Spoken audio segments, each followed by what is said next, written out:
Hello दोस्तों। तो polity के सीरीज़ में आज हम लोग हमारा पार्लियामेंट्री फॉर्म ऑफ जो गवर्नेंस वाला चैप्टर थे इसे कंटिन्यू करने जा रहे हैं। इस चैप्टर में पिछले लेक्चर में हम लोगों ने वो देख लिया था। सारा जो जितना भी इम्पोर्टेंट आर्टिकल्स थे with relation to state and centre. आज हम लोग स्टार्ट करने वाले हैं which features of parliamentary form of government. तो फीचर्स क्या बोलते हैं? Features of presidential form of government का सबसे अच्छा एग्जाम्पल क्या है? प्रेसिडेंशियल फॉर्म ऑफ गवर्नमेंट का सबसे अच्छा एग्जाम्पल है यूएस में चलता है presidential form of government. Presidential मतलब जैसे हमारे यहाँ प्राइम मिनिस्टर हेड होते हैं, वहाँ पे प्राइम मिनिस्टर नहीं होता है, वहाँ पे प्रेसिडेंट होता है। ठीक है, तो वहाँ पे क्या होता है? प्रेसिडेंट होता है, प्राइम मिनिस्टर वहाँ नहीं होता है, इसलिए उसे प्रेसिडेंशियल फॉर्म ऑफ गवर्नमेंट बोलते हैं। ठीक है, अब हम लोग देखते हैं कि फीचर्स क्या होता है प्रेसिडेंशियल फॉर्म ऑफ गवर्नमेंट का। President is both head of state and government. जो प्रेसिडेंट होता है वो गवर्नमेंट और कंट्री मतलब स्टेट का हेड होता है। हमारे यहाँ कौन है? हमारे यहाँ प्राइम मिनिस्टर नरेंद्र मोदी है। लेकिन यूएस में कौन है? यूएस में जो बिडेन वो वहाँ पे क्या है? वो वहाँ पे elected head of state and the government है। ठीक है, उसके बाद president elected by N electoral college for 4 years। तो हमारे यहाँ तो प्राइम मिनिस्टर डायरेक्टली इलेक्ट होते हैं, हम लोग जाते हैं और वोट देते हैं। लेकिन वहाँ यूएस में क्या होता है? वहाँ यूएस में एक इलेक्टोरल कॉलेज बनाया जाता है। ठीक है, वो अपने ही मेंबर्स से बनाते हैं, ऐसा नहीं है कि कोई बाहर से आकर के वो इलेक्टोरल कॉलेज बनाता है। कंट्री उसी स्टेट से एक इलेक्टोरल कॉलेज बनाती है और प्रेसिडेंट को इलेक्ट करती है for a period of 4 years। ठीक है, थर्ड क्या है? थर्ड है कि प्रेसिडेंट गवर्न्स कैबिनेट। हमारे यहाँ कैबिनेट कौन गवर्न करता है? हमारे यहाँ कैबिनेट को पीएम गवर्न करते हैं। कैबिनेट मतलब पीएम और उनके काउंसिल ऑफ मिनिस्टर्स जो होते हैं, ठीक है, उसे कैबिनेट बोलते हैं। तो हमारे यहाँ कैबिनेट को गवर्न कौन करता है? पीएम करते हैं। वहाँ कौन करता है? वहाँ प्रेसिडेंट गवर्न करते हैं, क्योंकि प्रेसिडेंशियल फॉर्म ऑफ गवर्नमेंट है।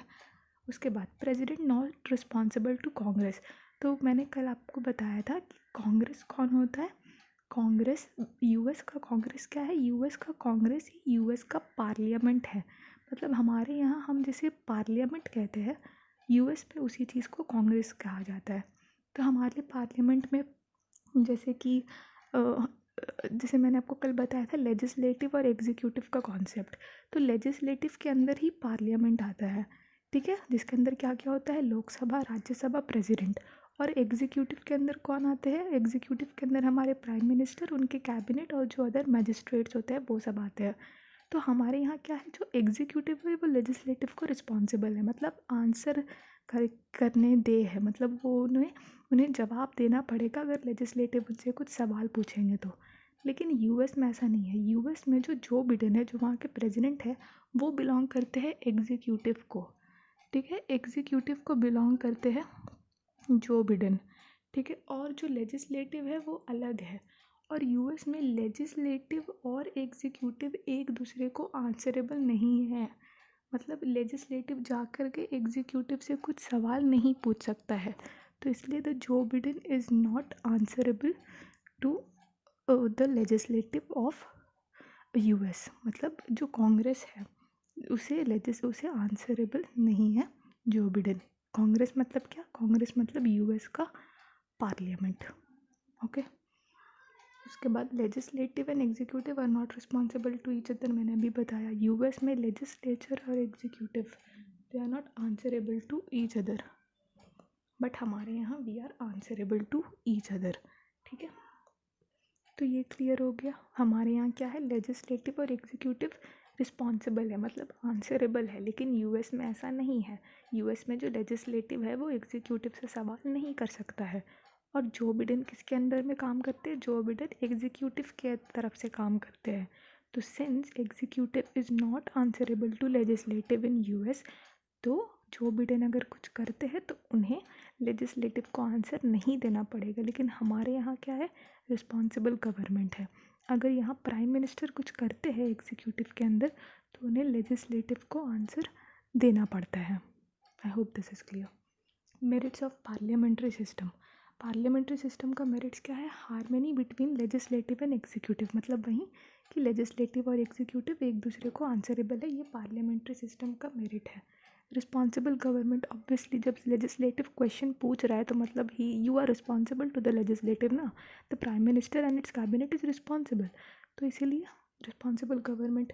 रेडी ऑल्टरनेट गवर्नमेंट, तो हमारे यहाँ क्या होता है, जो भी मेजॉरिटी पार्टी होती है उसके लीडर को ही प्राइम मिनिस्टर बनाया जाता है। तो अब वापस से तो इतनी सारी पार्टीज अवेलेबल रहती है, तो अगर कभी गवर्नमेंट अगर डिज़ोल्व हो जाती है, जैसे कि लोकसभा जब डिज़ोल्व हो जाती है तो गवर्नमेंट भी ऑटोमेटिकली डिज़ोल्व हो जाती है, क्योंकि गवर्नमेंट कहाँ है, लोकसभा में ही तो गवर्नमेंट है। तो जब गवर्नमेंट डिज़ोल्व हो जाती है तो रेडी ऑल्टरनेट गवर्नमेंट पहले से रहता है, मतलब कोई एक पॉलिटिकल पार्टी तो होगी ही जिसकी मेजॉरिटी सीट्स होगी और उनके कोई लीडर होंगे, तो इसलिए एक ready alternative government. Wide representation, बहुत अच्छे से कैबिनेट बनाया जाता है प्राइम मिनिस्टर का, ताकि वाइडर रिप्रेजेंटेशन हो, सब लोगों को रिप्रेजेंटेशन दिया जा सके। एंड नो डिस्पोटिज्म, डिस्पोटिज्म मतलब डिक्टेटरशिप नहीं है कि एक रूलर है और वहीं सब कुछ किए जा रहा है, नहीं, प्राइम मिनिस्टर है, उनके कैबिनेट है, then other magistrates, DM, court, तो नो डिस्पोटिज्म, किसी एक के हाथ में सारे पावर्स नहीं है, देयर इज़ नो डिक्टेटरशिप, कोई एक रूलर बैठा नहीं है, यहाँ पे एक ग्रुप बैठा हुआ है, एक कमिटी बैठी है, एक पार्टी बैठी हुई है जो सब कुछ देख रही है। उसके बाद डीमेरिट्स ऑफ पार्लियामेंट्री सिस्टम, तो डीमेरिट्स क्या है? डीमेरिट्स है अनस्टेबल गवर्नमेंट, मतलब 5 साल में फिर डिज़ोल्व हो जाती है, फिर इलेक्शंस होते हैं, फिर नए लीडर्स आ जाते हैं, तो इसलिए बहुत अनस्टेबल गवर्नमेंट हो जाता है पार्लियामेंट्री सिस्टम में। No continuity of policies, policy का कंटिन्यूएशन क्यों नहीं होता? जैसे कि अभी एक गवर्नमेंट चल रही है 5 साल के लिए, तो उन्होंने कुछ पॉलिसीज़ वगैरह बनाया तो उस पॉलिसीज़ के हिसाब से काम चला, लेकिन अब 5 साल बाद कोई नया पार्टी आ जाएगा, कोई नई गवर्नमेंट आ जाएगी, तो सारे पॉलिसीज़ में फिर हेर फेर हो जाते हैं, फिर वो गवर्नमेंट आती है तो वो दूसरे पॉलिसीज़ के अकॉर्डिंग काम करने लगते हैं, तो इसलिए नो कंटिन्यूटी ऑफ पॉलिसीज़। और डिक्टेटरशिप ऑफ कैबिनेट, मतलब किसी एक पर्सन का तो रूल नहीं चल रहा, लेकिन कैबिनेट का तो मतलब इनडायरेक्टली रूल चलता ही है, कैबिनेट का तो इनडायरेक्टली रूल चलने ही लगता है, तो यही बोला जा रहा है डिक्टेटरशिप ऑफ कैबिनेट। अब रीज़न्स क्या थी पार्लियामेंट्री सिस्टम को अडॉप्ट करने की, but were the reasons for adopting parliamentary system की इतनी डीमेरिट्स है कि पॉलिसी नहीं कंटिन्यू हो पाती है, डिक्टेटरशिप हो जाता है, तो फिर क्यों हम लोगों ने पार्लियामेंट्री सिस्टम को अपनाया? Because of familiarity with the system, हम लोग ब्रिटेन के हिसाब से चलने लगे थे, हमें ब्रिटेन लोगों ने इतने दिन तक रूल किया था। ब्रिटेन में क्या चलता है? ब्रिटेन में पार्लियामेंट्री सिस्टम चलता है, तो जो पार्लियामेंट्री सिस्टम था वो ब्रिटिश रूल तक 200 सालों तक इंडिया में था, तब जो हमारे लोग थे वो इसी सिस्टम से बहुत फमीलियर थे, तभी अचानक से एक नया प्रेसिडेंशियल सिस्टम लाना वॉज नॉट समथिंग अप्रोप्रिएट, तो इसलिए इसे ही रहने दिया गया। फिर रिस्पॉन्सिबल गवर्नमेंट, जैसे हम लोगों ने देखा the executive is answerable to the legislative in parliamentary system, जो कि प्रेसिडेंशियल में नहीं है, प्रेसिडेंशियल में the executive is not answerable to legislative, तो रिस्पॉन्सिबल गवर्नमेंट बनाने के लिए हम लोगों ने पार्लियामेंट्री सिस्टम को चुना।